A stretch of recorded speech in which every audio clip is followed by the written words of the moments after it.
Very good afternoon and warm welcome to our dear students, respected faculty members, and faculty members particularly from School of Historical Studies, students of faculty members from SEAS, um, students, research scholars, postdoc of different schools, archaeology, IRPS program.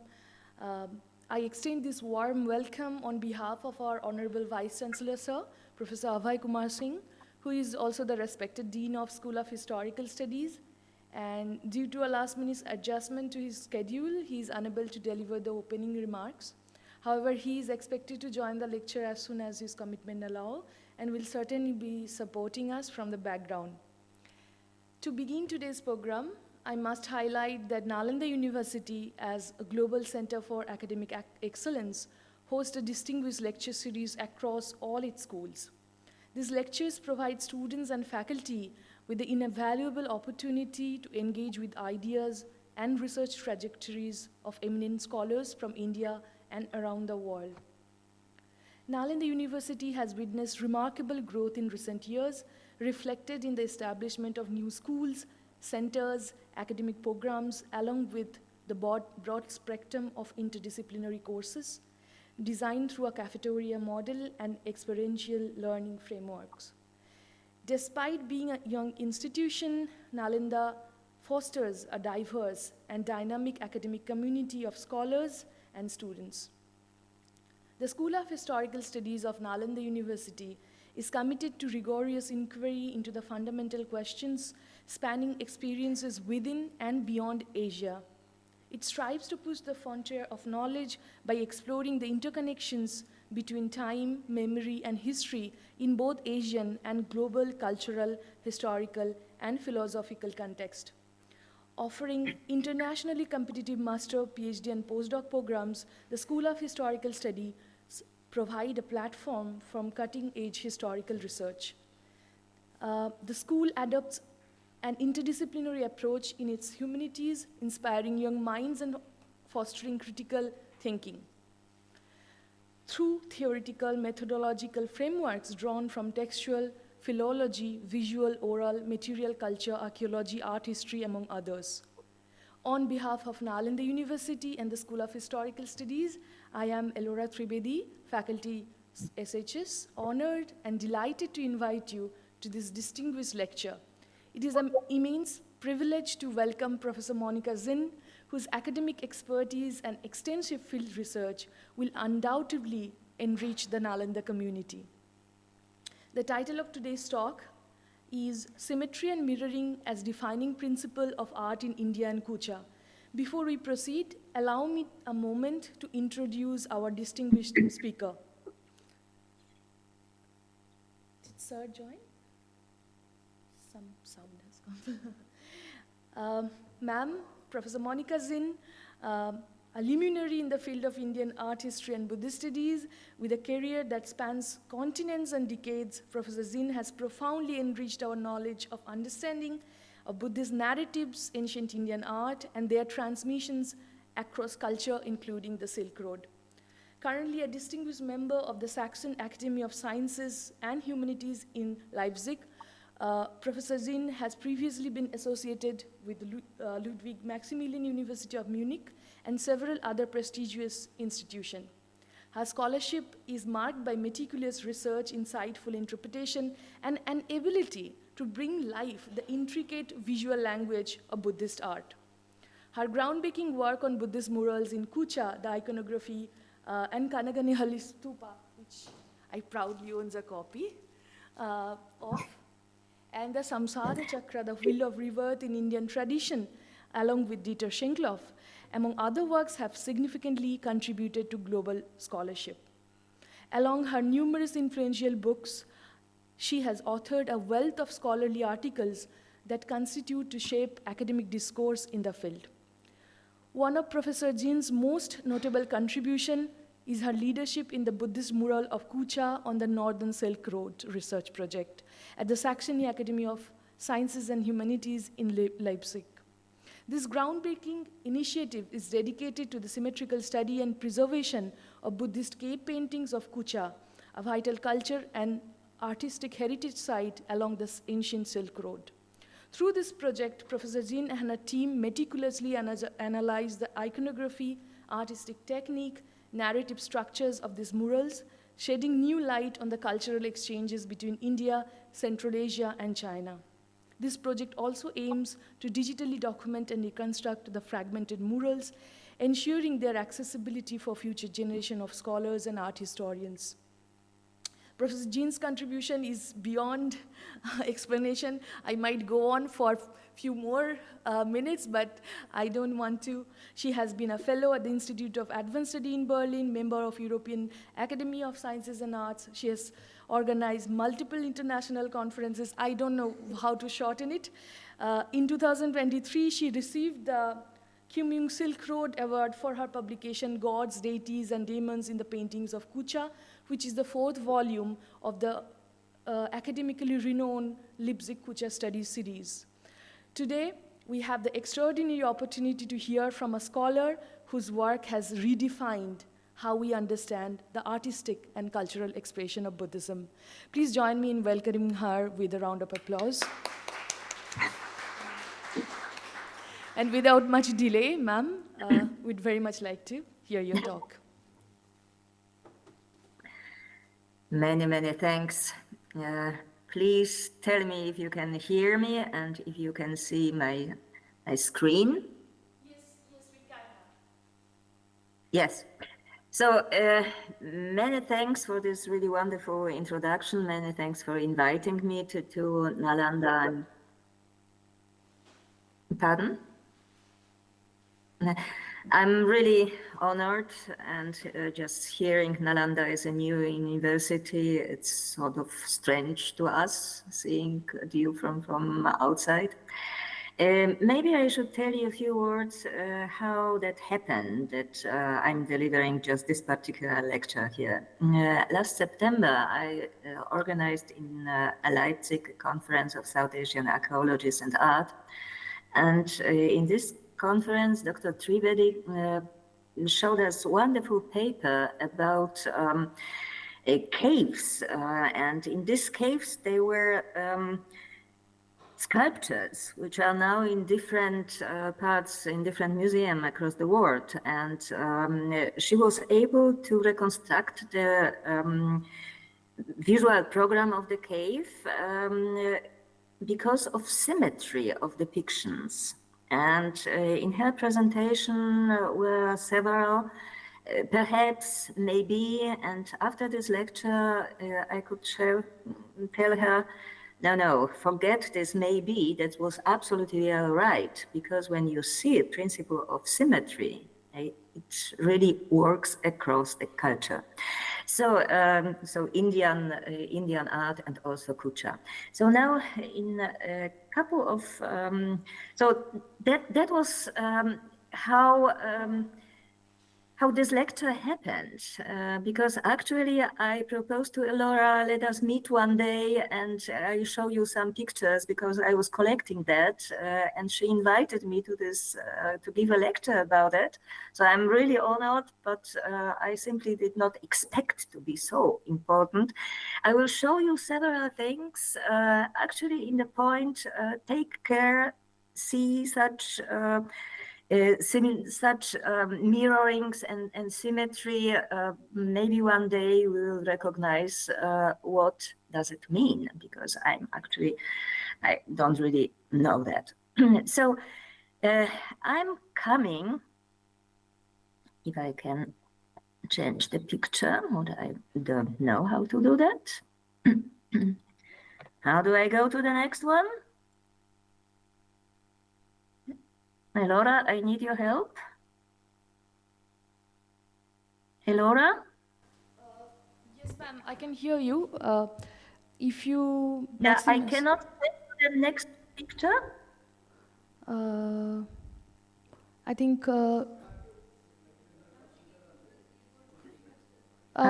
you can use the keyboard. How can I do that?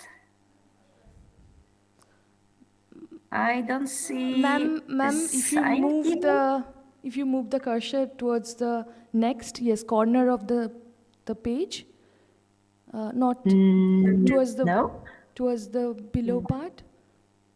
no, no. Is it against the case for Eric? I think so. Maybe. Yes, I think I we can have to call him. call for Eric. Yeah. I'm sorry for that to everyone, but That's all right, ma'am. That's absolutely fine. yeah.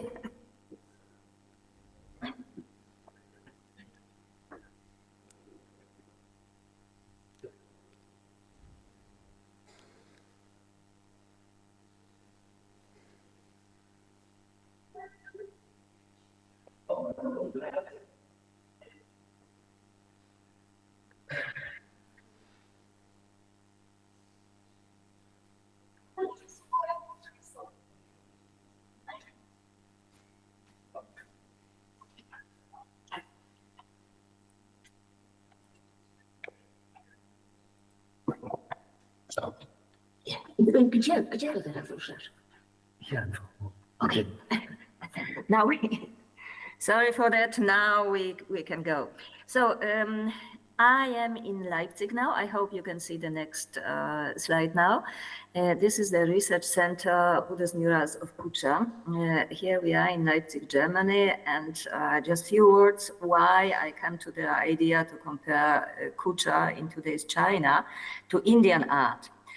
And so Kucha is really far away from India, and there is Himalaya and Tibet in between. So it could be a really good question from your side why I'm doing that.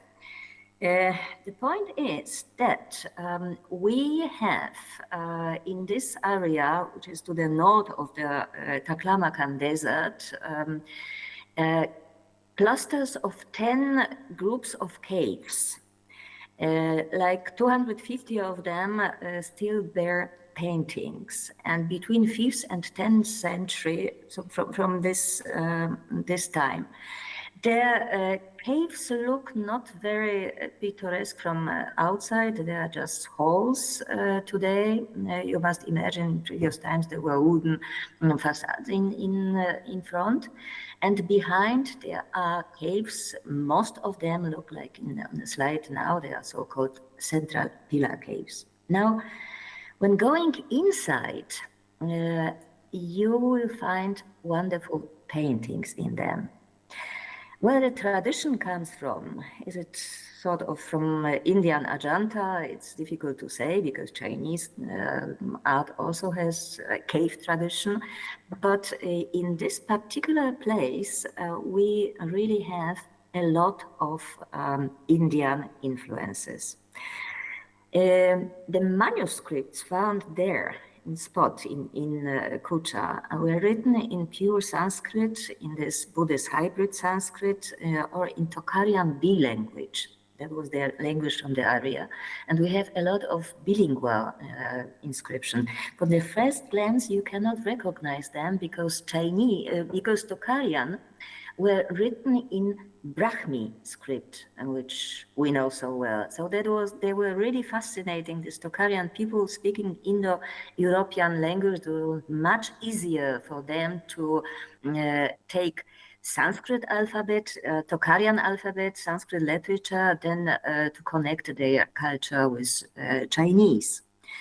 You must also know that important manuscripts like dramas of Ashvaghosha were found there. So after there was the first place where from we knew about northern Buddhist culture, but not only Buddhist. I don't know if you are aware that the earliest list of Parvans from Mahabharata was also discovered there. And interestingly, it is a little bit different than the list of Parvan known from today. And this is not all influences we see. In the paintings, there is a lot of Indian iconography and a lot of Indian influences and Indian culture, not only Buddhist. Here on the side of the Buddha, whom we see here, there is sitting on Vishnu sitting on Garuda, holding his well-known attributes. On another side, Uma Maheshwara group, who is Shiva and Parvati sitting on the bull. That's difficult to say if they were understood in exactly the same way like in Kucha, because they are wearing this calf warmers, which is characteristic for demons, but that iconography was known, that can be taken for absolutely granted. So here we have Buddhist art with these Indian gods on the side. Now, it is possible to use Kuchean art to recognize Indian. Here is one much telling example from Gandhara. There is a scene with the Buddha on the group in the left side, somebody with a bowl on the right side, and pretty strange object in between. But we can recognize it because there is this depiction repeating several times in Kucha, and in Kucha, because it was just depicted always in a particular place in the cave, we really can be sure what the picture shows us. It is 3 months before the death of the Buddha. He was in Vaishali and decided not to prolong his life. And he said that to people of Vaishali. So they want to follow him to Kushinagara. And the Buddha has to create a stream, a running river, to prevent them to follow him to Kushinagara. And when they start to lament, he gives them his bowl, just like an object of devotion when he was not there any longer. So we know that, and we can go back with identification of several scenes because we can recognize them in the paintings of Kucha. Now, why it is possible to recognize many paintings? First of all, there are a lot of narratives depicted there. Like 100 narratives in one interior is actually typical, sometimes even more. Yeah, and what is also characteristic that several paintings are shown in exactly the same position in the cave. So even when one painting is not perfectly preserved, but when we have several of them, so it's always possible to recognize the entire content of the painting. Now, the most characteristic interior in Kucha is the so-called central pillar cave. And so this is the square cave. There are 3 corridors behind the main image. And in such caves, which were existing between 6th and 10th centuries, we have parinirvana space on the back. We have around the main Buddha in the cult niche, Inda and Panchashika visit. We have like image of the future Buddha Maitreya, which the viewer, which the visitor can see when leaving the cave, just above the door. So they are organized following particular order, and so this is why, and it repeats sometimes very many times, like 20, 30 times with the same scene in exactly the same location. The biggest number of narrative representations are in barrel vaults, and they have that such a mountain shape diamonds, and on the walls where they are square. Now, as you see, there are really plenty of them, and just what we are doing here. One funny scene, which you may perhaps not know. One lady, Chincha Manavika, accused the Buddha to impregnating her. Indra was there, like a little mouse, and he cut lenses. She had a bowl under her dress, so Indra, like a mouse, jumped under her rock and just used its lines, and the bowl fell down. So this is the story as depicted on the ceiling, and this is the same story as depicted on the wall. We made, actually, first of all, me made drawings of them.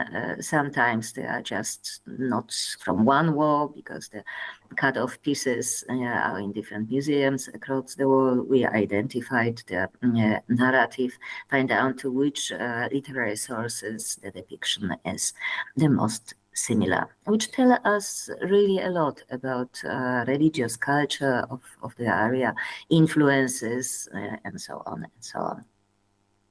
Now, coming still in Kucha to the main subject of this lecture, which is symmetry and mirroring. Here we are in Kizil Cave 207, which is the painter's cave. They have also names, not only numbers. And we see two side walls of the cave. Now, these two particular scenes, we can see similarities of them. So the principle of symmetry is visible at once. So the Buddha looks to the outside, and the person he is talking to is shown once on the left, once on the right. Both scenes follow the same genre, the same sort of stories, and there are difficult conversions. On one side, conversion of Brahmin Ambashta, on the other side, conversion of Nirgrantha Satyaki. Above both guys, there is Vajrapani, shown in very active way. There is fire coming from Vajra. Several things could not be changed. Vajrapani is holding Vajra only in the right hand. This is something which goes back to Vedic culture. Vajra Dakshina, it's the word which is used when Indra is going to war against Vritra. So that must have been in the right hand. But the rest is really symmetrical on both sides. And also the main meaning, difficult conversions, is also mirroring this particular two narratives, mirroring each other. So that was this painting. For another example, we go to the neighboring one, which are two main scenes. There are 9 on each wall, so there are central scenes. Here, the Buddha is looking to the inside of the wall, towards the main wall, and there is this very particular object he's looking at. Both sutras were identified, and one talks about the beginning of the kalpa, beginning of the world, and another about the end. Sapta Surya, so 7 suns will appear and will burn the world. So what is underneath? That's actually the word. This is indeed the word Sumeru. Iconography taken also from India, from not Buddhist religion and churning of the ocean. Here on the left side, there is Brahma, who is a little bit ashamed and is standing behind Sumeru. Nobody in Buddhism believes that he created the world, so probably he's just hiding. And on the right side, we have this sutra about 7 suns, which will destroy the words. So again, symmetrical, and again narratives which not only mirror because they are symmetrically in picture, but also because they are talking about the meaning is about the beginning and the end of the world. Now let us proceed to this Parinirvana space on the rear side in Central Pila caves. Parinirvana, because it is like 100 times in Kucha. Really, I found 99 examples of Parinirvana depictions in Kucha, so which are preserved, or probably many more. On the rear wall, there was depiction, and in bigger caves, sculpture or relief rather of the lying Buddha, and scenes around in these corridors were standing in connection with this Parinirvana narrative. So when we take just a typical cave, this is Kiesel 4 and historical photograph from a museum in Berlin, and had a look at these corridors, left and right corridor, going to this rear corridor with depiction of the Buddha on the rear wall. On two sides, we have two scenes with the Buddha. Let us go first to the left corridor, outer wall. This is how the viewer could see it. You can recognize there is in mandorla 2 times depicted the Buddha, that you can see that better on the first scene, so just near to the main chamber of the cave. There is the Buddha and Vajrapani standing behind him, and there is depiction of the city wall, behind Vajrapani. And next to it, unfortunately, I don't have a drawing, but I hope you can recognize the Buddha is standing there, is turning back. He is holding a bowl in his hand, and there is something blue above the person who is kneeling. So that was the left corridor. Let us go to the right corridor. There's again 2 times the Buddha. Unfortunately, the left one not preserved, but enough is there to recognize that mandorla was 100% there. So the first scenes in both corridors, on the left corridor, there is a city just when you come into the corridor, and also in the right corridor, there is also a city gate coming to the corridor, mirroring each other again. So that was what the visitor could see, still could see, because the light was coming there. On 2 sides of the Buddha in the main niche, there were these depictions of city gates on both sides. However, going further was not light enough. These 2 scenes could absolutely not be seen in the same time by the visitor. And still, they are really constructed according to principle of symmetry, and that in really double sense. Not only the mirroring, but also the meaning is mirroring. On the left-hand side, we have depiction of the story in Vaishali. I told you about it already. The Buddha had to create a river that people from Vaishali don't follow him to Kushinagara, and he gives them his bowl. The scenes repeat several times across Kucha in Kisil and Simsim 44. Here you have just 2 examples to show you that there are different ways to depict them, but this kneeling people in one way or another depicted the river, and the Buddha giving his bowl to these people repeats everywhere. So that was left wall, rear part, and now we look into right wall, rear part. That's another story, and to the story repeats a really strange object the Buddha is holding in one hand, and object and several young people who are equipped with different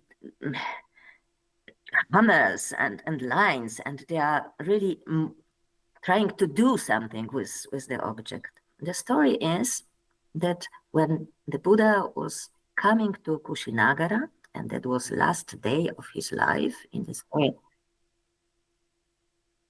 this very night he was going to die, he met several young people not far from Kushinagara, and they were trying to remove a huge boulder from the road, and were not able to do so.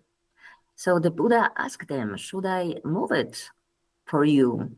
And they said, yes, master. And he took this huge boulder into one hand, throw it into the air, put it on his, catch it in another hand, and put it on the side of the road. It's really moving narrative, repeatedly shown in Kucha paintings. That's also the word, because Mala, which is inhabitant of the Mala country, is Kushinagara, where the Buddha died, it was in Mala country, but Mala is also Sanskrit word for the athletes. So for athletics, they were really sport young men, and they were not in the position to move this boulder. And the Buddha, in his last day, the power of the Buddha was really immense, and actually he sits down on this boulder after and delivers sermon to the Malas about the most important. I don't know, was it a question? I'm continuing, but be aware that I'm hearing words from the audience. That was not a question, ma'am. Please continue. It was not a question. It's okay. So fine. So the Buddha just delivered a sermon to the young Malas that there is still a power much stronger than the power of the Buddha, who can just take such a big boulder in one hand. And this is the power of Anityata. And this power is going to catch him in this very night. So that was really very moving story. Now we have in symmetrical way depictions of these two narratives on two sides of the dying Buddha.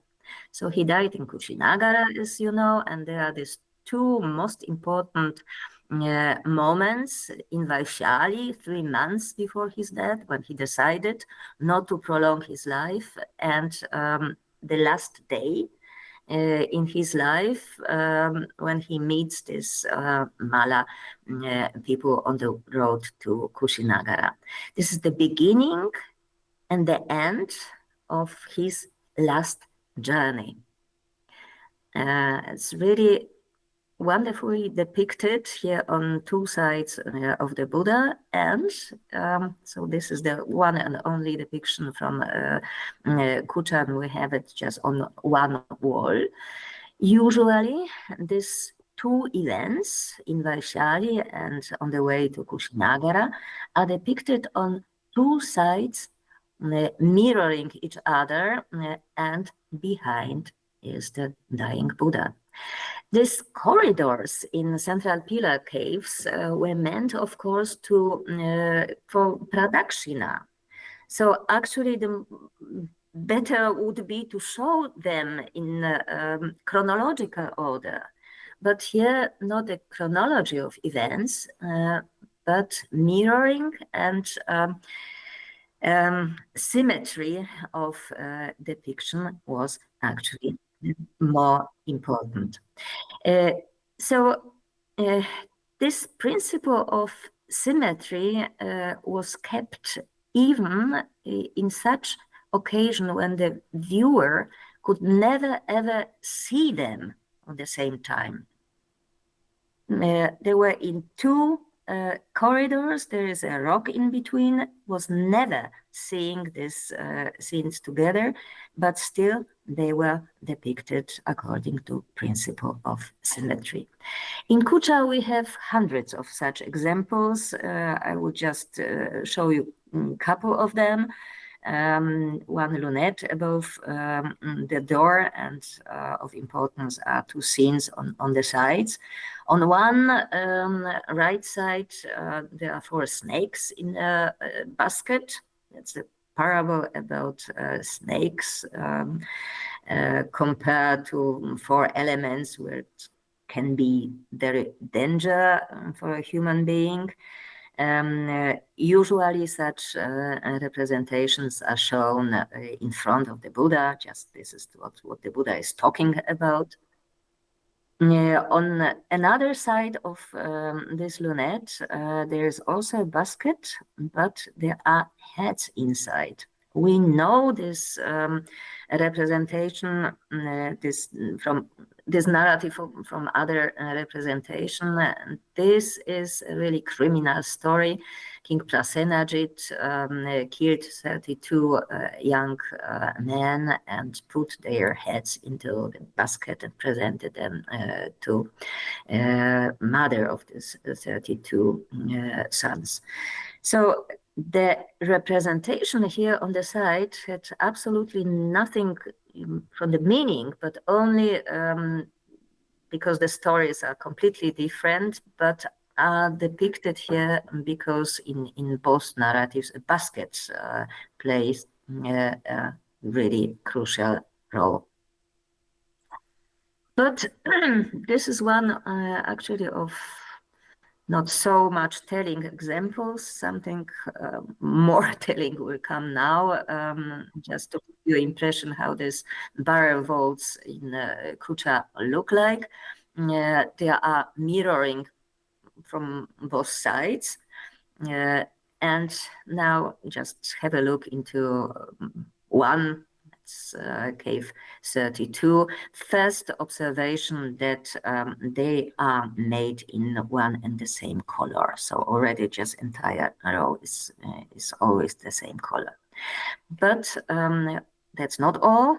In one row, the Buddha is looking into our right, in another into our left.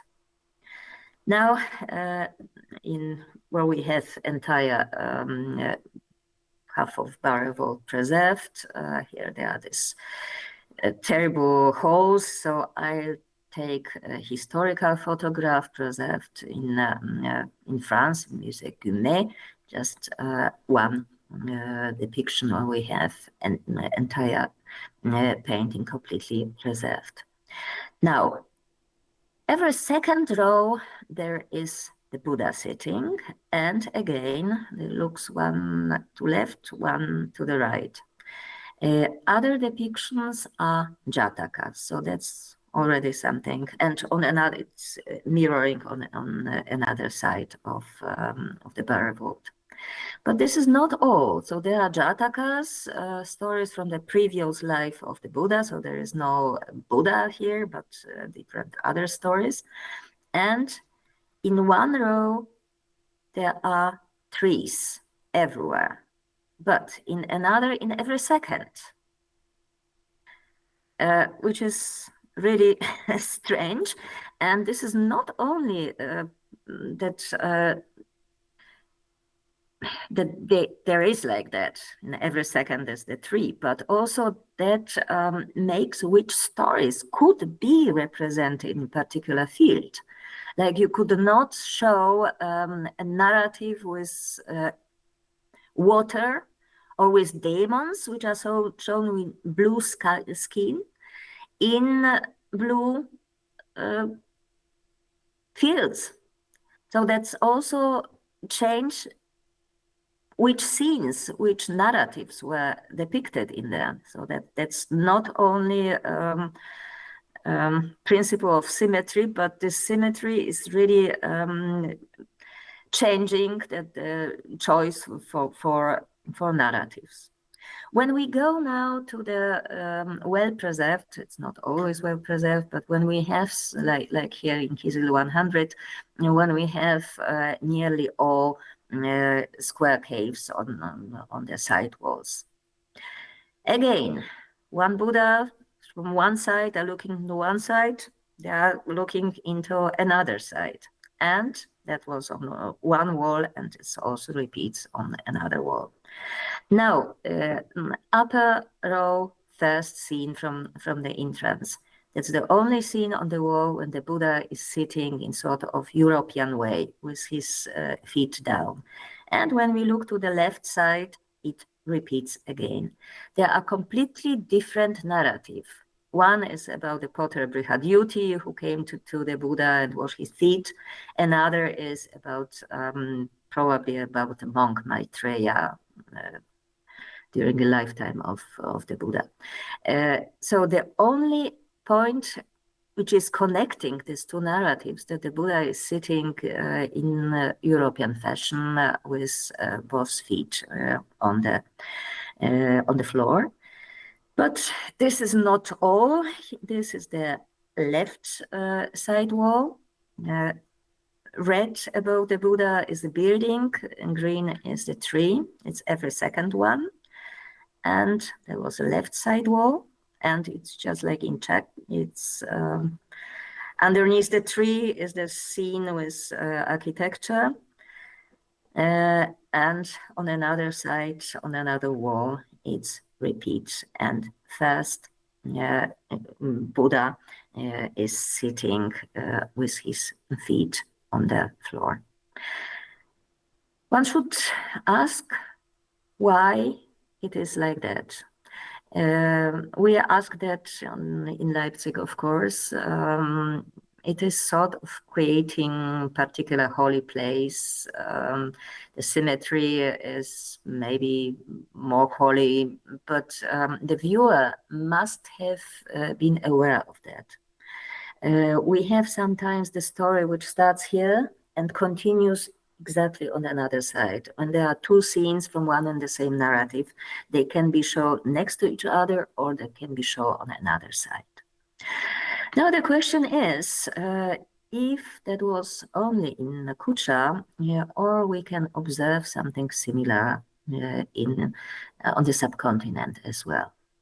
I have found several examples because I have only 1 hour for a lecture. I will show you some examples from something from Ajanta, and then we jump down to Amaravati. Actually, quite nice examples are also from Kanaganahari, but I decided not to put it here again. So, what's Ajanta? You know better than I do.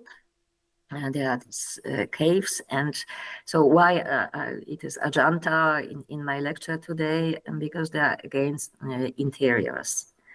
We have a lot of artifacts from India, but in usually way there are sculptures, and we don't know entire context of them. So in Ajanta we are aware of it, and we will go to Ajanta 2.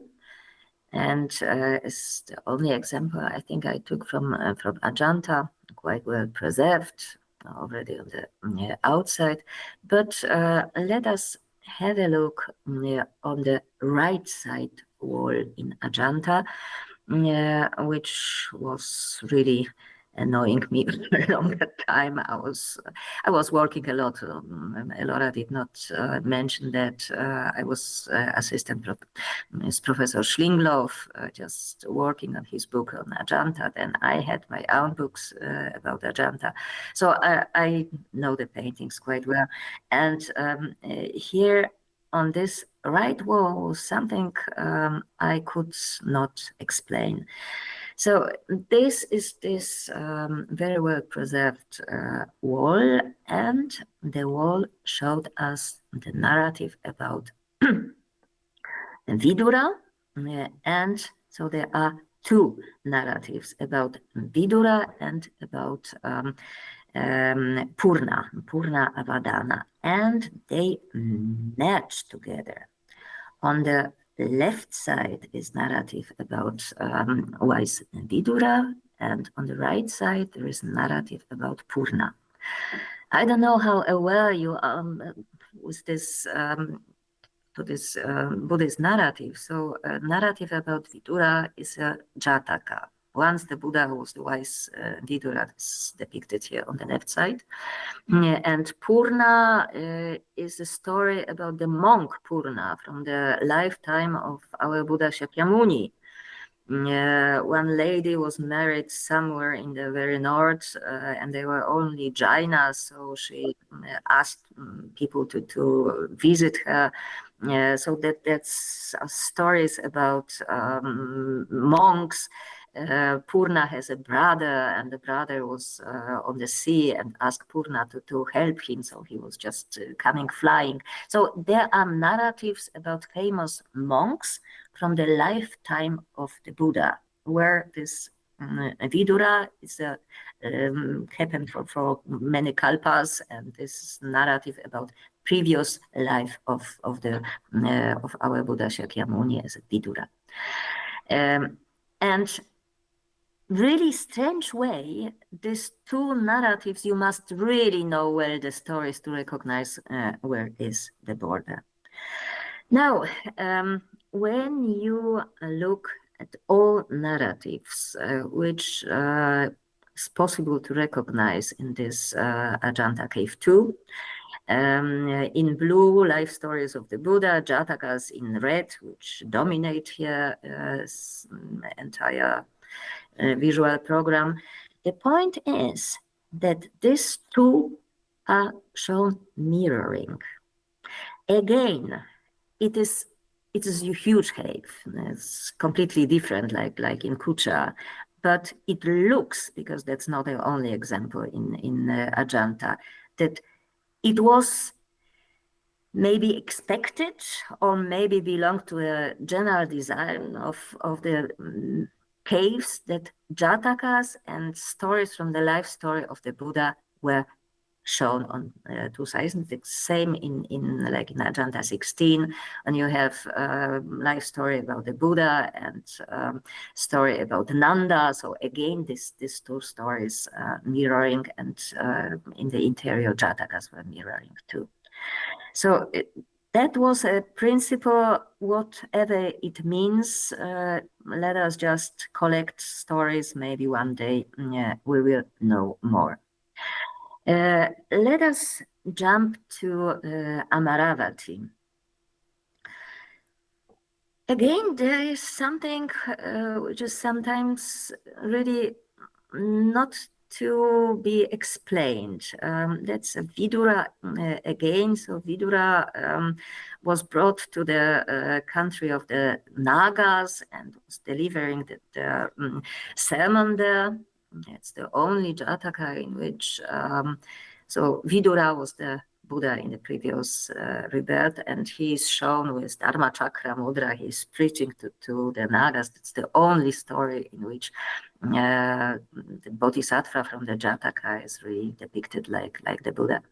And a little bit strange is that he's not sitting in really such a symmetrical way, watching his audience, but he's turned a little bit to the viewer's right. But if you put entire piece, which is not always possible, but this particular one part is in Chennai, another is in London. In the middle, we can be absolutely certain that this is the same piece, this transportation of Buddha's, well, not yet Buddha, Bodhisattvas, turban into heaven. And so one part of the deities is in London, another one is in Chennai, but this is definitely the same piece. So when you put it like that, all of a sudden it becomes clear why Vidura should turn to the outside of the depiction. here he is turning to the right, because the person on the left is turning also to the outside. It's not explained, to the best of my knowledge, story, but it looks, this is only on the sake of symmetry, that these scenes are constructed in such a way. One depiction I will show you, but just first, if it's from Gandhara or it is from Amaravati, Ajanta, or whatever, Queen Maya in the scene, that's in the future Buddha is being born. Maya is shown larger. Here is the Buddha walking or coming from her side in Gandhara. Maya is usually shown as larger than in other person here. She is very prominent. She is really important. But there is this one really strange representation, which was more than annoying. Actually, I feel sort of offended, like mother and woman. She just brought the future Buddha to this world, and nobody is looking at her.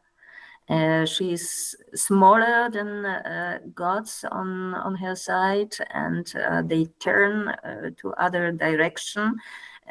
Just really very, very strange representation. But also here, we have to have a look on another side. This is on the right, and on another side, we have the Buddha standing. So when you analyze the picture, here is the Buddha in the main position. On the left, of course, we can recognize him, but on the right, there are only steps, tiny Buddha Paduka on this piece of fabric for gods of direction holding. So that was the wish, just to show these two depictions of the Buddha in similar way. And so Maya had to be shown really small, because on the left side we have Rahula Mata. And so this is the scene with Rahula meeting his father in Kapilavastu. Well, it's really strange representation, but this is not only what is really particular when you have just entire piece. This is the main scene, main moment in the life of the Buddha, when he's leaving Kapilavastu to search for enlightenment, the middle scene. Now we have on both sides same looking person sitting on the throne, but on the right side, this is the Bodhisattva in the night before leaving Kapilavastu, sleeping women below. And on the left side, Mara with his army, the same keeping hand, same person, but that's symmetrical on both sides. Yeah, this is even more interesting. On the right side, both scenes are sort of epiphany. On the right side, shortly after he was born, in all these depictions from his childhood, he's never shown in like a human being, like a person, but always only in symbols. Here on this piece of fabric, ladies are bringing their little feet on that, and they are coming to the Yaksha Shakyavardhana in the temple of Shakyavardhana, and was presenting that to the Yaksha. So that's Epiphany. It's just shown to the world for the first time. Where on the other side, that's the first sermon. So just projection of his teaching. So that was my lecture for today. We have a lot of representations which show us that symmetry and mirroring was of absolute principal importance in India and was continuing, like so many other things taken from India, also in Kucha. To that, I must say that Chinese art is different. Japanese is still more. It's actually principle of non-symmetry. And so in India, it is this principle, and it is being kept also in the examples when the viewer could not see this symmetry and mirroring. I can only say maybe one day we will recognize what it was good for. We will recognize why that was so widely known. I can only say whatever you work with in the field of Buddhist art, just have a look what is mirroring on another wall or on another side of the Bara vault. Thank you very much.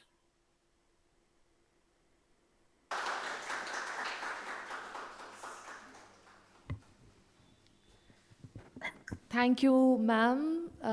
That was wonderful, particularly ma'am's ability to connect with the very varied examples from Kucha caves as well as from Ajanta, Amravati and Nagarjunakonda.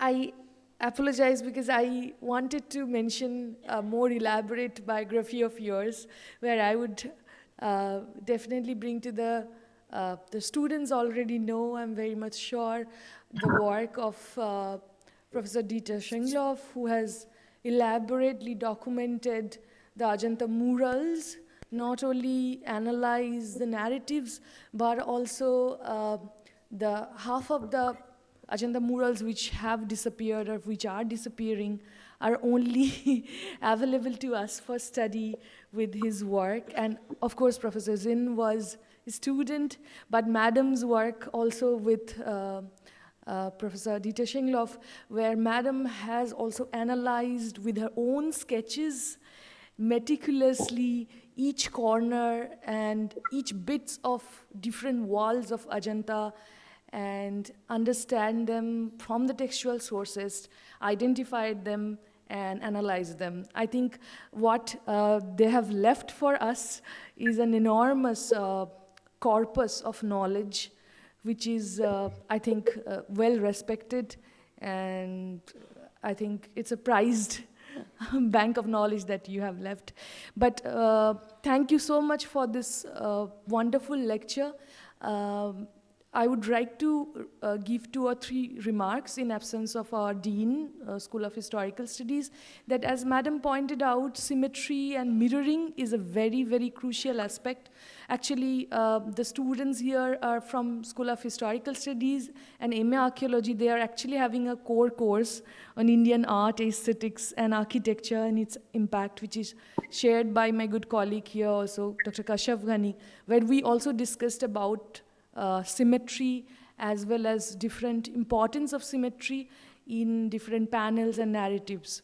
But as ma'am shown that these are not just a kind of a geometric orientations, but they are very thematically important, not only in a way to maintain a visual coherence, but also create an idea of how this theme, combining the themes on both sides and in a kind of a symmetrical way or in a mirroring way had much more impact possibly for the not only the audience, but I think also for the devotees who will be visiting these kind of caves for different kind of ritual activities or kind of seeing the centrality. I think Madam's talk today also helped us, for those who are into the art history, to understand that many times we find narratives and panels which are difficult to be identified and located, though we can understand that they both belong to same workshop or same time period. But a careful look, a minute look as you did today, can help us to understand the program of that entire space, or the space where both belong to or similar visual programs belong to. So thank you for reminding all the students and scholars of art history that we need to be more minute in our observation and analysis when we are dealing with art as well as different kind of visual narrative. The other aspect that I think was very, very crucial for us is to develop this comparative viewpoint, not to just look into a kind of a regional focus, either for Kucha or for Ajanta, for example, rather to look into even across the boundaries into the Indian material as well as the visual material that we have from Kucha. Only by comparison we can understand that the importance of symmetry and mirroring and its aesthetic values for creating different kind of artistic program. So thank you for taking time. I think we can take some questions from the students and faculties who are present. If we have the mic. Yes?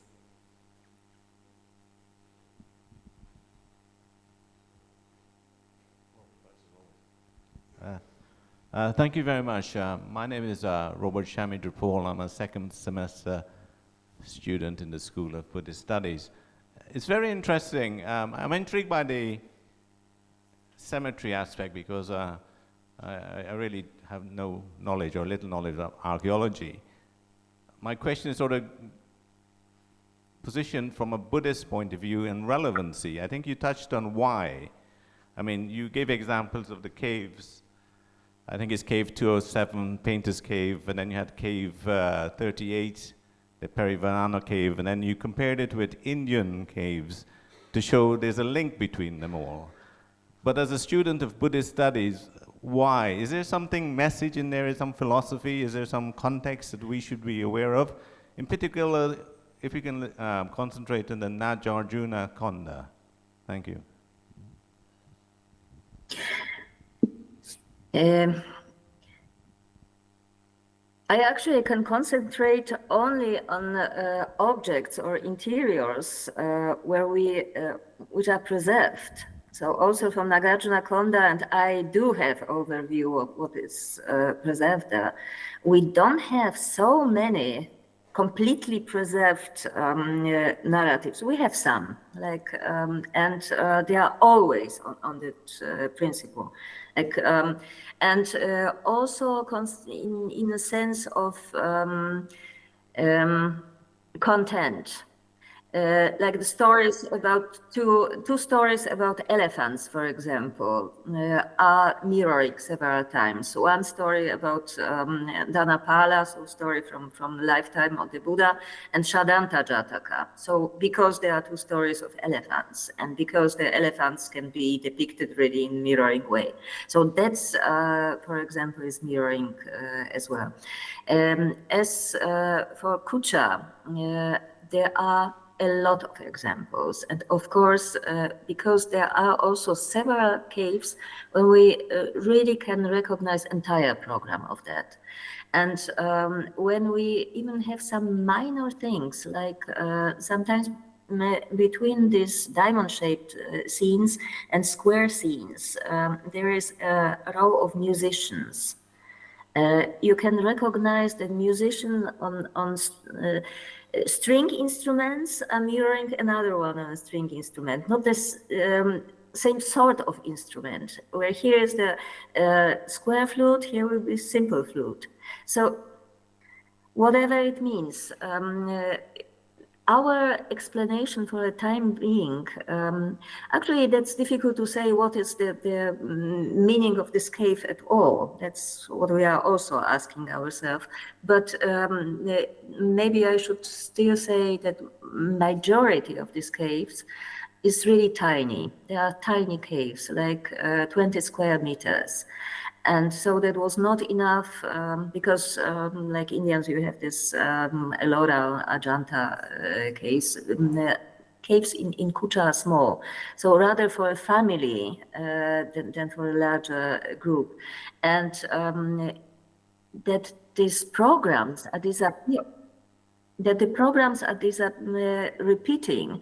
There was probably every family, this from elite from the Kucha kingdom, was just elegant to have such caves, such family chapel, which were probably visited when grandfather died or something like that. As I understand it, visiting the cave, that was spiritual experience.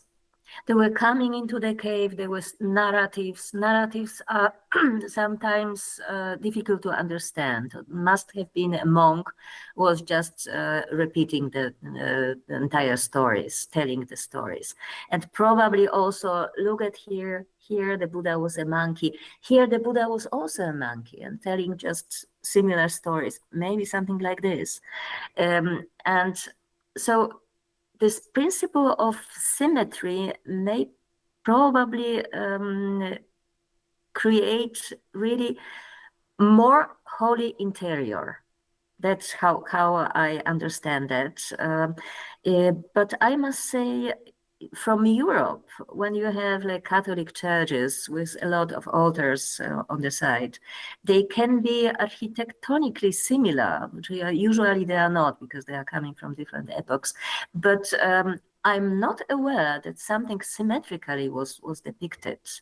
So this principle was actually not so prominent like we can see that on the subcontinent and later continuation in Kucha. And I think only in Kucha, which is really repeating Indian models. I'm sorry, I'm not answering your question, but I simply don't know anything better. Thank you, ma'am. Definitely these caves or spaces where the programs added to the sacredness within the space of these caves.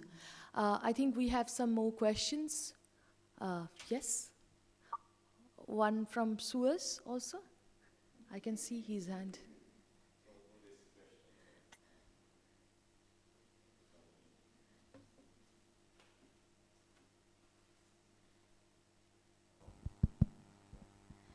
Microphone is not working. Hello, so I'm Kushi, also from Buddhist Study second semester, and I wanted to ask how early this art dates back to, because I see most of some Mahayana deities like Vajrapani in Ajanta caves, and then also in Kucha caves, and also some Jataka stories. So is it around the same time when Nagarjuna revived all the teachings of Mahayana, or is this art before that? Well, we should not mix two things. So Mahayana is philosophy, and Jatakas and Vajrapani, that they were also earlier. It's not necessarily something to do with Mahayana. Actually, Ajanta, you may know probably, there are couple of caves from early period, from 1st century BCE. There are depicted with paintings, cave 9 and 10. And the second phase of Ajanta is 5th century, second part of the 5th century. So till probably 600 or something like that. So Kucha is something like the same time, actually, second half of the 5th century. But actually, I have once an idea and really hope that somebody will search in that. In Ajanta 17, actually, you need a special permission to go to the rear part of the cave. There is the Buddha in the sanctuary, and there is a clearly visible cut across the Bodhisattva on the left and the right side. So there is this circumambulating path in square behind the Buddha, added later. So when we date Ajanta 17 around 460, let's say 70, so that was added maybe one generation later. But it's definitely secondary edit. If you are interested in the picture, when you go to our Kucha Kucha mural information system, and it's online.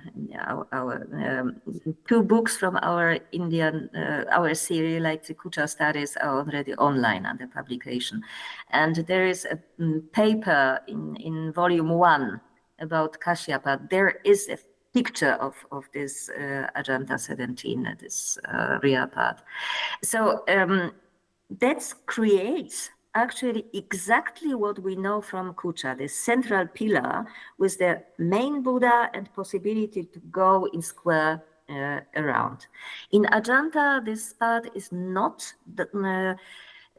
plastered, was never painted, but that was definitely used. You can really see that was used by people to circumambulate.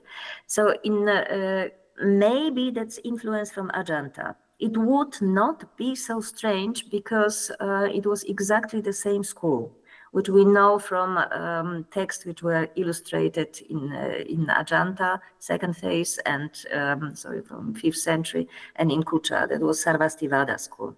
It predominates this versions of Buddhist narratives. So if that was the same narratives, if there were the same monks, maybe they just had the same idea about circumambulating the main Buddha in the niche. That seems quite possible. Earlier caves from Kucha are only square, don't have this circumambulating path behind. In Kucha is different that this part is usually, in most of the caves, used for this parinirvana space behind. So there are scenes in connection with the death of the Buddha. Not only that, but cremation and sharing of relics are depicted there in the back. Similarities were there. That's same Buddhist school, a lot of in the style. So we see a lot of similarities. But be careful with using the word Mahayana for the paintings. Vajrapani is sort of everywhere, also in earliest text in Sanskrit and in Pali. These two scenes which were depicted, I showed you Vajrapani was burning Vajra. These two narratives about these two particular conversions are even in Pali canon. And Vajrapani, the Buddha talks with Vajrapani. So that he's really present like dialogue partner of the Buddha. He's really there. Thank you, ma'am, for clarifying that. I think we have some question from MA Archaeology students as well. Please.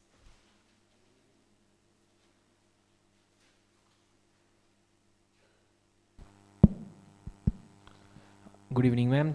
Thank you for your wonderful lecture. I am Devopam from MA Archaeology. Ma'am, I would like to stress on your point of mirroring and symmetry, and I would like to know whether these principles, the principle of symmetry and mirroring, whether it was carried forward across to the medieval period, because your presentation, it reminded me of the time when I visited the temples of, there are terracotta temples in Bishnupur, and that's a World Heritage Site, and over there I had observed that in many of the temples, suppose on the left side there are images of Hanuman and Ravan. Suppose on the left side there is image of Hanuman. Hanuman is a very bulky figure. Then again on the right side, on the extreme right pillar, there will be the image of Kumbhakarna. And again, suppose on the left there is image of Ram, on the right there is image of Ravan. And suppose there is a Dashavatar panel on the left side. In most of the cases, there will invariably be a panel depicting Mahishasur Mardini on the right. So, is there a possibility that these practices, they were carried forward across the ages? Thank you for that. I'm absolutely positive about that. Just collect such information, and maybe one day another place like that will be discovered, and people don't know how to put them on in the program. So you can be absolutely certain that it was repeated somewhere else.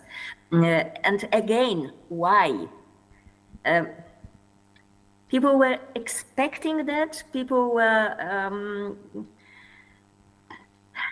God loves symmetry. And this was a well-known place from European Middle Ages, so maybe it's not necessarily about the God, but it is something about our aesthetics that we really like that. We feel better in a place with symmetry.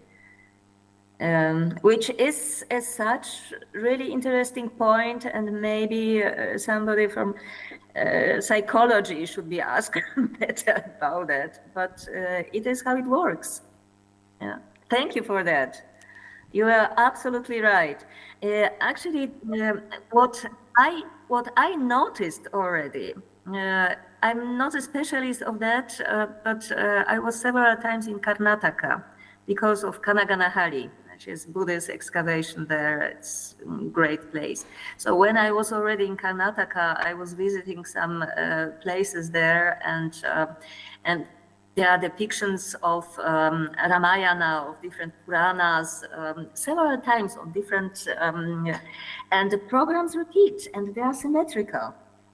That's definitely. Thank you for the question. Thank you, Devapam. We'll take the last question if there are not more. Suhas?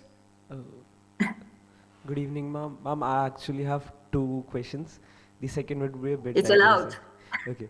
So the first question is, the spread of Buddhism in the region was through the northwestern India, specifically through the Gandhar region. So do we see any influence of the Gandhar the art characteristics in the region that you have studied? More than you can imagine. It sometimes is really look carbon copy. It's exactly the same. There is a sort of development which we are missing. For example, in Gandhara, we do not have depiction with a bodhisattva from Jataka sitting in the center and being larger than other people. This is about the Buddha. When the Buddha is preaching, when Buddha is standing or sitting, he is larger and all people around are smaller. In Kucha, this is absolutely typical. Also the bodhisattva like Shibi or Vishvantara is placed in the middle, is larger and small people around. There is one single preserved example about Shibi king, larger. All other things, there is the pigeon coming, there is the fox sitting on the side. Shibi is cutting flesh from his leg. So typical depiction of Shibi Jataka, Shibi and the dove. This one preserved representation from Gandhara is a painting. We have only very, very few paintings from Gandhara. It's probably from Hada, from Afghanistan, so this is a greater Gandhara. What I suppose that was something like Gandhara school of paintings, which we simply missing. And so that was still development on the today's Pakistan, Afghanistan, and this is really missing. But when you have particular parts like how to depict Brahmins, or how that's really absolutely the same how we have them depicted in Gandhara or in Kashmir. So that's really repeats. But interestingly, we have what we call first and second Indo-Iranian style in Kucha. The first style is more similar to Gandhara. The second style is more similar to Ajanta. And this is really a question how that came, maybe because of hectolites, because of this that there were direct connections, more ways across the subcontinent to Central Asia. It's really extremely interesting. And when you just realize that things, just a student of mine is just about to publish one extremely interesting paper about the use of lapis lazuli, which is coming only from Afghanistan. And to several, there is nothing in early paintings from Ajanta. There is no lapis lazuli. It starts in the 5th century, but it is more and more like in cave 1 and 2. There's everything is in blue. It's really was access to the north was much easier. Well, so there are, and which is also extremely interesting, there is no lapis lazuli in paintings of Ellora. So that was just a period of time, and later again not. Moving on to my second question, it is about asymmetry. So in Indian art, we see the asymmetry has also been carried in some cases to depict certain symbolisms. For example, if you find the sculptures of Agni, it is made in an asymmetrical way with 5 hands or 3 legs, which showcases a certain symbolism. So this symbolism, asymmetry, do we also find it in the region? And if yes, what, if we do find it, what did it symbolize in the Buddhist murals? Well, first of all, it is not starting with Kucha, but there are 4 kings of direction, which play extremely important role in Buddhism from the very beginning. So it starts already in Bharat, so when you really have on particular entrances, particular gods. So Indra is always in the east, and Indra is coming together with Gandharvas, so playing music. Varuna from the east is always coming from the west. They have Buddhist names, but it is symbolism which starts from late Vedic periods. In early Veda, it is different. So that repeats, and it repeats not only in India, but was really taken over to Kucha as well. In Kucha, we see that in a really wonderful way, because there are some caves with a dome, and in this square triangular spaces between corners and the dome, there are kings of directions depicted with particular groups of demons. And so it is repeating. What you are talking about, I think that's also connected with this side of the world, cardinal direction, not only cardinal, because there are 8 also in between. So I think this is what makes the order, and this order is always repeated. I think that this is what you are talking, and Agni belongs to that, to the group. Agni is from the south, as far as I remember. There is a book by Corinna Wessels-Nevison about Kings of Direction. It's an old book from 2003, maybe it's online already. So that's really analysis of Indian temples with this outside program of gods in connection with directions. Did I answer your question? Thank you, ma'am, for engaging with the students and in giving them answers and clarifications, and also showing them that they have more to read upon.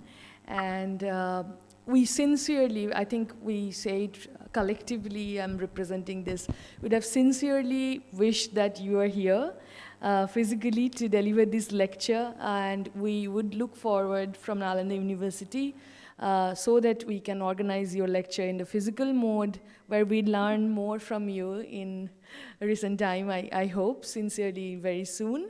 Thank you so much. For the next part of the program, I request my colleague, Dr. Kashavkani, who is a specialist in medieval history as well as the Sufi culture, to come on stage and to continue that.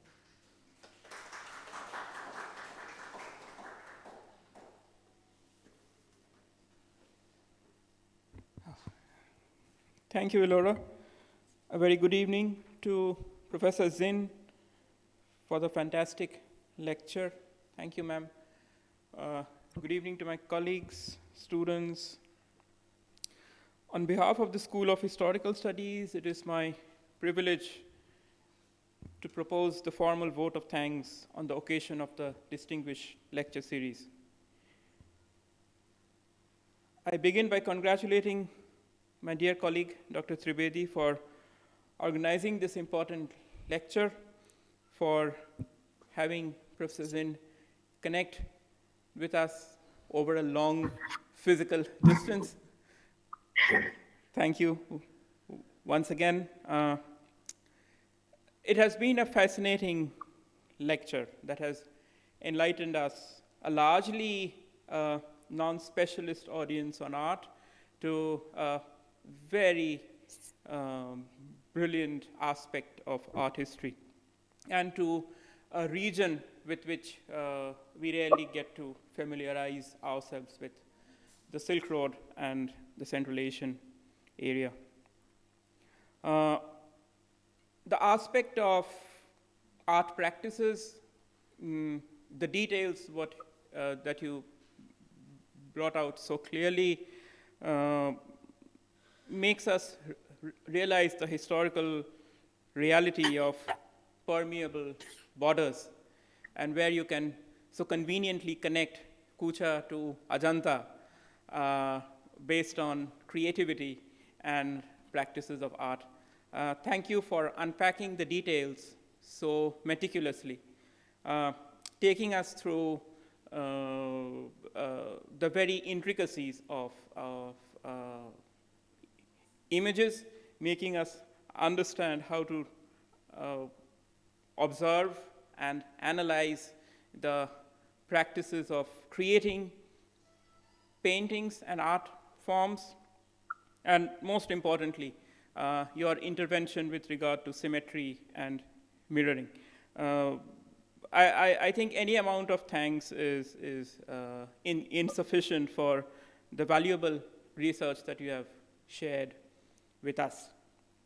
And as someone who teaches a bit of the Persianate art forms, both in India and outside, I see this practice of symmetry and mirroring carrying over a long historical period of time. I mean, I can clearly take it down to the 16th century when the major architectural art forms come up in this region of northern Iran and Central Asia, the Silk Road, and then all across North India, where there is this emphasis on balance and such kind of a very holistic practice of art and architecture that you mentioned. Thank you once again. We remain indebted to our Dean and Honorable Vice Chancellor, Professor Abhay Kumar Singh, for providing continuous support and encouragement at all points of time. I extend my sincere thanks to all the deans and my faculty colleagues for being a great audience. I thank the registrar for his continuous support. Thanks to the entire administration, academic affairs, administrative staffs, library staffs for all their help. An event like this could not have been possible without the active support of the IT department, we extend our thanks to them for all the cooperation. We are happy again to have the audience and you with us virtually today. Finally, academic events are incomplete without students. Our students across schools and programs have been enthusiastic participants. Today is no different and have been attentive listeners and discussants. Thanks to all of them. I close today's session by wishing that we have more such interactions with you in the future. Thank you all. Have a good evening.